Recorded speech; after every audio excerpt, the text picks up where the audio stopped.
Sets మీద ఉన్న ఎవరో ఒకరు ఏదో ఒకటి చెప్తూనే ఉన్నా డార్లింగ్ కనిపిస్తే బాగుంటుంది అంటూ ఎదురు చూశారు అభిమానులు. మీకోసం నేను ఫుల్ ఎనర్జీతో వచ్చేస్తున్నానని హింట్ ఇచ్చేశారు young rebel star. On location లో ప్రభాస్ ని చూడటానికి కౌంట్ డౌన్ స్టార్ట్ అయింది. ఫౌజీ సినిమా షూటింగ్ సెట్ కి వచ్చే వారం నుండి ప్రభాస్ హాజరవుతారన్నదే లేటెస్ట్ న్యూస్. ఆ మధ్య సర్జరీ కోసం ఫారెన్ వెళ్లిన ప్రభాస్ త్వరలోనే రిటర్న్ ఫ్లైట్ ఎక్కనున్నారు. ఆయన అక్కడ స్టార్ట్ అవుతున్నారని తెలియగానే రెడీ అవుతోంది ఫౌజీ సెట్. హైదరాబాద్ లోనే మేజర్ స్కెడ్యూల్ ని ప్లాన్ చేస్తున్నారు మేకర్స్. Periodic action డ్రామాగా తెరకెక్కనుంది fauji. ఈ కథలో రాధేశ్యామ్ లాంటి రొమాంటిక్ యాంగిల్ ని కూడా ఎక్స్పెక్ట్ చేస్తున్నారు ఫ్యాన్స్. ఫౌజీ స్కెడ్యూల్ పూర్తి కాగానే రాజాసాబ్ కి సంబంధించిన పనుల మీద కాన్సంట్రేట్ చేస్తారు డార్లింగ్. ఆయన కాల్ షీట్ ఇచ్చేదాన్ని బట్టి రాజాసాబ్ చెప్పిన డేట్ కి వస్తుందో లేదో తెలిసిపోతుందంటున్నారు నియర్ అండ్ డియర్స్. ఇప్పటికే రాజాసాబ్ కి సంబంధించి 3 పాటల రికార్డింగ్ పూర్తయింది. రాజాసాబ్ లో ఫ్యాన్స్ ఇంకో వరల్డ్ ని విట్నెస్ చేస్తారన్నది కంపోజర్ చెప్తున్నమాట. ఈ సినిమాలో ఓ కొలిక్కి రాగానే సలార్ సీక్వెల్ కూడా లైన్ లో నిలబడుతుంది. ఆల్రెడీ సలార్ 2 పనులను ఫుల్ ఫ్లెడ్జ్ గా అప్పుడో ఇప్పుడో మొదలు పెట్టేస్తారనే వార్తలు జోరందుకున్నాయి. కాస్త అటు ఇటుగా ఉన్న ప్రభాస్ కెరియర్ ని గాడిలో పెట్టిన మూవీగా సలార్ మీద స్పెషల్ రెస్పెక్ట్ ఉంది అభిమానుల్లో. రీసెంట్ గా కల్కి సీక్వెల్ గురించి మాట్లాడారు నిర్మాత అశ్విని దత్. కల్కిలో ఉన్న క్యారెక్టర్స్ అన్ని కంటిన్యూ అవుతాయన్నారు. అవసరమైతే కొత్త క్యారెక్టర్లు వచ్చే అవకాశం కూడా ఉందన్నారు. సో ఇన్ని ప్రాజెక్టుల మధ్య కల్కి పనులు పూర్తి చేయాలి ప్రభాస్. మరోవైపు సందీప్ వంగా స్పిరిట్ మీద కూడా హైప్ సూపర్ డూపర్ గా క్రియేట్ అవుతోంది. మామూలుగా సినిమాల విషయంలో ఇక్కడ పవన్ కళ్యాణ్ తమిళనాడులో విజయ్ ని పోలుస్తూ ఉంటారు. కానీ చరిష్మా పరంగా ఎప్పుడు పవన్ కళ్యాణ్ కి అజిత్ కి మధ్య కంపారిజన్ కనిపిస్తూ ఉంటుంది. అయితే ఈ ఏడాది సినిమాల విషయంలో వీరిద్దరిని పోలుస్తూ చర్చలు షురూ చేస్తున్నారు ఫ్యాన్స్. హరిహర వీరమల్లు సాంగ్ విని పండగ చేసుకుంటున్నారు అభిమానులు. అద్ది మా పవర్ స్టార్ ఈజ్ బ్యాక్ అంటున్నారు. పక్కా జానపదం ఆయన గొంతులో పడితే వేరే లెవెల్లో వినిపిస్తుందంటూ లిరిక్స్ ని వైరల్ చేస్తున్నారు. హరిహర వీరమల్లు టీం ఇదే జోరు కంటిన్యూ చేస్తే చెప్పిన టైంకి థియేటర్స్ లో వాలడం పక్కా అన్నది అందరి నమ్మకం. ఇటు హరిహర వీరమల్లు ఆన్ టైంకి వచ్చేస్తే ఓజీ సినిమా కూడా ఇయర్ ఎండింగ్ లోపు ప్రేక్షకులను పలకరించడం ఖాయమన్నది ట్రేడ్ పండిట్స్ లో వినిపిస్తోన్నమాట. అదే జరిగితే ఈ ఏడాది 1కి 2 సినిమాలతో ఆడియన్స్ కి హెలో చెప్పేస్తారు Pawan Kalyan. Last year silver screen ని మిస్ చేసుకున్న స్టార్స్ లో మన దగ్గర పవన్ ఉంటే తమిళనాడులో అజిత్ కూడా ఉన్నారు. ఇక్కడ పవన్ రాజకీయాల్లో గెలిస్తే అక్కడ అజిత్ తనకు నచ్చిన రేసింగ్ లో దూసుకెళ్లారు.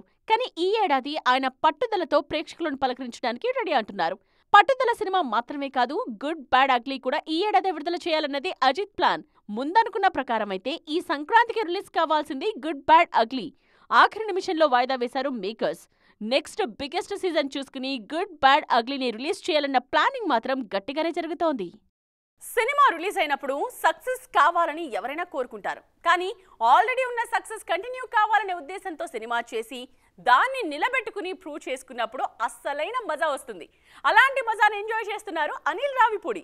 సక్సెస్ స్ట్రీక్ కంటిన్యూ అవుతున్నప్పుడు రెట్టింపు జోష్తో అడుగులు ముందుకు పడాలన్నది ఆయన ఫాలోయర్స్ మనసులో మాట. గోదావరి గట్టు మీద అంటూ రమణ గోగుల వాయిస్ ని జనాలకు మరోసారి గుర్తు చేసి సంక్రాంతికి వస్తున్నాం సినిమా సక్సెస్ గ్యారంటీ అనే స్టాంప్ వేసేశారు అనిల్ రావిపూడి. పబ్లిసిటీ విషయంలోనూ వెరైటీగా ఆలోచించి జనాల్లోకి దూసుకుపోయారు.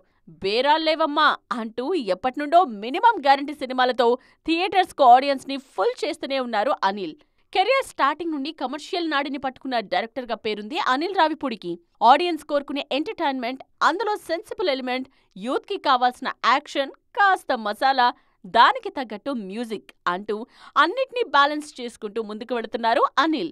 ఈ సంక్రాంతికి కూడా ఆయనకు అదే వర్కౌట్ అయింది. వెంకటేష్ కెరియర్లో మంచి నంబర్స్ ను చూసిన సినిమాగా రికార్డ్స్ క్రియేట్ చేస్తోంది సంక్రాంతికి వస్తున్నాం. మహేష్ బాబు కూడా టీంని కలిసి బెస్ట్ విషెస్ చెప్పేశారు. సరిగ్గా ఈ టైంలోనే అనిల్ నెక్స్ట్ స్టెప్ ఎటు అనే డిస్కషన్ మొదలైంది. వెంకటేష్తో మళ్లీ సినిమాలు తీస్తానని ఓపెన్ గా చెప్పేసిన అనిల్ నెక్స్ట్ బాలయ్య కోసం కథ రెడీ చేస్తున్నారా? భగవంత్ కేసరి లాంటి కథతో బాలయ్యకు బ్లాక్ బస్టర్ హిట్ ఇచ్చేశారు అనిల్. మరోసారి ఈ కాంబో స్క్రీన్ మీదకు వస్తే చూడ్డానికి ఫ్యాన్స్ రెడీ. అయితే అంతలోపే మెగాస్టార్ తో ప్రాజెక్ట్ ఉంటుందనే మాటలు వినిపిస్తున్నాయి. ప్రస్తుతం విశ్వంభర పనుల్లో ఉన్న చిరంజీవి అనిల్ కి ఎప్పటినుండి కాల్ షీట్స్ ఇస్తారోననే క్యూరియాసిటీ మాత్రం సర్వత్రా కనిపిస్తోంది. రాజమౌళి తరువాత 6 రేంజ్ సక్సెస్ రేట్ ఉన్న కెప్టెన్ గా మంచి ఫామ్ లో ఉన్నారు అనిల్. ఈ టైంలో మెగా మూవీ పడితే వేరే లెవెల్లో ఉంటుందంటున్నారు నెటిజన్స్.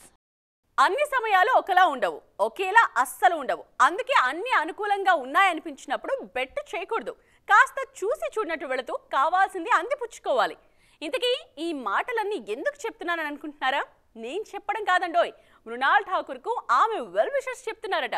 ఎందుకీ మన సిల్వర్ స్క్రీన్ సీత ఏమంటున్నారో, నేనింతే, నాకు నచ్చినట్టే ఉంటా, నాకు నచ్చిన విషయాలను బరాబర్ చేస్తానని చెప్పే వాళ్లలో ముందు ప్లేస్ లోనే ఉంటారు మృణాల్ ఠాకూర్. ఆమె అడుగు ముందుకు వెయ్యాలంటే అక్కడ ఆమెకు నచ్చిన విషయం ఏదో ఒకటి ఉండి తీరాల్సిందే. సీతారామం సినిమాలో సీతకున్నన్ని పట్టువెడుపులు రియల్ లైఫ్ లో మృణాల్కి లేవన్నదే నిజమంటారు ఆమె గురించి బాగా తెలిసిన వారు. సీతారామం తర్వాత అవకాశాలు వెల్లువెత్తాయి మృణాల్కి. అయినా ఆమె ఆచితూచి అడుగులు వేశారు. హాయ్ నాన్న సినిమాతో సక్సెస్ అందుకున్నప్పుడు మరింత బాధ్యత వచ్చినట్టు ఫీల్ అయ్యారు. స్క్రిప్ట్ విషయాల్లో పర్టికులర్ గా ఉండాలని ఫిక్స్ అయ్యారు. నన్ను చూడ్డానికి జనం థియేటర్స్కి వస్తున్నప్పుడు నేనింకెంత బాధ్యతతో ఉండాలి? అన్ని స్క్రిప్ట్లు సెలెక్ట్ చేసుకుంటే నా స్పెషాలిటీ ఏముంటుంది? నా కోసమే నన్ను దృష్టిలో పెట్టుకుని మేకర్స్ కథలు రాస్తున్నప్పుడు అందులో నాకు సూట్ అయ్యే వాటిని సెలెక్ట్ చేసుకుంటేనే కదా అసలైన కిక్ అంటున్నారు మృణాల్. తనమైన లెక్కలతో తెలుగుకు కాస్త దూరంగానే ఉంటున్న మృణాల్ లేటెస్ట్ గా బాలీవుడ్ లో అజయ్ దేవ్గన్ మూవీకి గ్రీన్ సిగ్నల్ ఇచ్చేశారు. సన్ ఆఫ్ సర్దార్ సీక్వెల్ లో అజయ్ తో కలిసి ఆడిపాడనున్నారు మృణాల్ ఠాకూర్. ఈ సినిమాను ఈ ఏడాది జూలై 25న ప్రేక్షకుల ముందుకు తీసుకురావాలన్నది ప్లాన్. మన మర్యాద రామన్న రీమేక్ కి వస్తున్న సీక్వెల్ కాబట్టి తెలుగు ప్రేక్షకుల్లోనూ తప్పకుండా క్యూరియాసిటీని క్రియేట్ చేస్తుంది ఈ మూవీ. ఆ తరువాతైనా మృణాల్ వరుసగా తెలుగు చిత్రాలు చేస్తారా? Let's wait and see.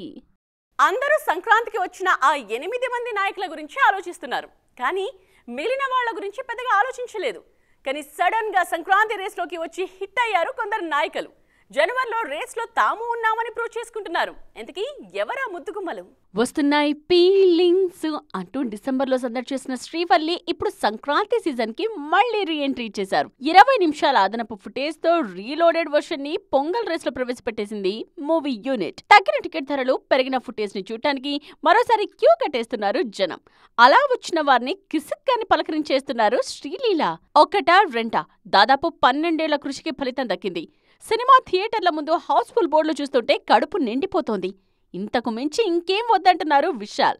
ఈ పొంగల్కి రియల్ హ్యాపీనెస్ నా సొంతం అంటూ ఖుషి అవుతున్నారు. నిత్యా మీనన్ సినిమాలు ఎప్పుడొస్తాయో, ఎప్పుడు హిట్ అవుతాయో అంతా సైలెంట్ గా జరిగిపోతూ ఉంటుంది. ఈ సంక్రాంతికి నిత్యా మీనన్ నటించిన కాదలిక్క నేరమిల్లై రిలీజ్ అయింది. ఫ్యామిలీ ఆడియన్స్ ని ఆకట్టుకుంటోంది కాదలిక్క నేరమిల్లై. నిత్య ఏం సెలెక్ట్ చేసుకున్నా వేరే లెవెల్లో ఉంటుందని మెచ్చుకుంటున్నారు ఆడియన్స్. మీరందరూ సంక్రాంతిని ఎంజాయ్ చేయండి, మంత్ ఎండ్కి నేను వచ్చేస్తానంటున్నారు పూజా హెగ్డే. చాలా కాలంగా ఆమె వెయిట్ చేస్తున్న నార్త్ మూవీ దేవా ఈ నెల 31న ప్రేక్షకుల ముందుకు రానుంది. ఆల్రెడీ ట్రైలర్కి మంచి బజ్ క్రియేట్ అయింది. ఎలాగైనా ఈ సినిమా మంచి హిట్ కావాలని కోరుకుంటున్నారు పూజా అండ్ ఆమె సైన్యం. చూసారుగా, ఇవి వాటి సైన్మా 2.0 ముచ్చట్లు. మరిన్ని ఇంట్రెస్టింగ్ అండ్ ట్రెండింగ్ అప్డేట్స్ తో మళ్ళీ కలుద్దాం. దిస్ ఇస్ నేత్ర సైనింగ్ ఆఫ్.